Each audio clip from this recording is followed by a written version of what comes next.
Okay mga tol, so reaction tayo sa laban ni Charlie Suarez versus Navarrete.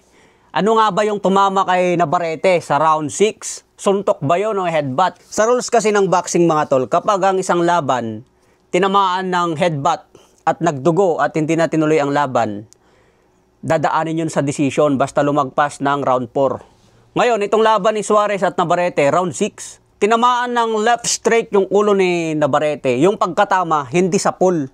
Padaplis. Alam nyo naman, kapag ang suntok dumaplis, sugat yan, sugat. Kasi kung sa pull talaga sa ulo, sentro, bukol. O kaya black eye. Pero yung tumama kasi kay Navarrete, daplis. Kapag daplis kasi yan, susugat talaga yan. Sa tingin ko personally ha, yung suntok na yun ang nagsugat dito sa kilay ni Navarrete. Kasi nakita ko, pagkasuntok niya, daplis, diba? Daplis, pak! Sugat na yun. Nagkataon lang na yung pagbawi ni Suarez ng ulo, sumagi dito ni Navarrete. Saka napansin ko rin, unang tumama sa ulo ni Navarrete sa likod. Yung pagbawi ni Suarez ng ulo, tumama muna sa likod ni Navarrete. Tapos, unti-unti, dumaan dito. Nagkataon na nasugatan si Navarrete. Kaya tingin ko, galing yun sa suntok mga tol. Pak, daplis eh. Pag ganun eh, di ba left pack. Pag gano'n, palabas. Kapag ang suntok, palabas na gano'n, boom, padaplis, palabas, sugat talaga. Kaya tingin ko, dapat round 6 pa lang, tinigil na yon, round 6 pa lang. Kasi sabi ng doktor, pwede pa eh. Kaya pinagpatuloy pa rin sa round 7. Nakita siguro na round 7, di nakayanin. Kasi sobrang dugo ni Navarrete. Pagkakataon na ni Charlie Suarez yun, para manalo sa puntos. Kasi hindi na makakita eh. Pero yun nga, pagdating ng round 8, pa-start na, tinigil. Sabi ng doktor, stop na kasi lumalalim yung sugat. Mas lalong dudugo pa yon, maubusan ng dugo.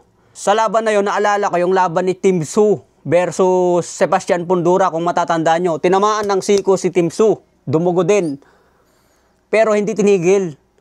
Nagpatuloy pa rin ang laban nila hanggang 12 rounds. Kasi kitang-kita naman po natin, hindi tayo maging bias, Navarrete talaga, lamang na lamang.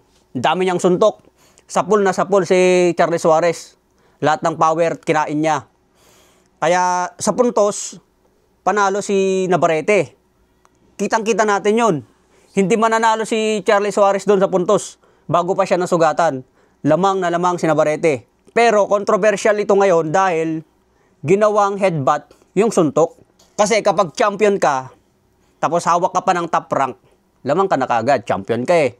Emmanuel Navarrete yan. Kaya siguro, na yun, napag-usapan na yon sa top rank. Alam nyo naman, hindi na kayo bago sa business ng boxing mga tol. Kapag ganyan nangyayari, papabor talaga yan sa champion. Pero para sa akin, suntok yun. Dahil sa suntok talaga. Sayang lang dahil world champion na sana si Charlie Suarez. Pero tingin ko, bababawi pa yan. Sana mabigyan ng rematch. Pag nabigyan ng rematch to, pagkakataon na ni Charlie Suarez, makapag-adjust na. Alam na niya kung ano ang tibay ni Emmanuel Navarrete. Sobrang daming suntok. Charlie Suarez, babawi na lang sa sunod. Tanggapin na lang natin ang decision mga tol. That's boxing.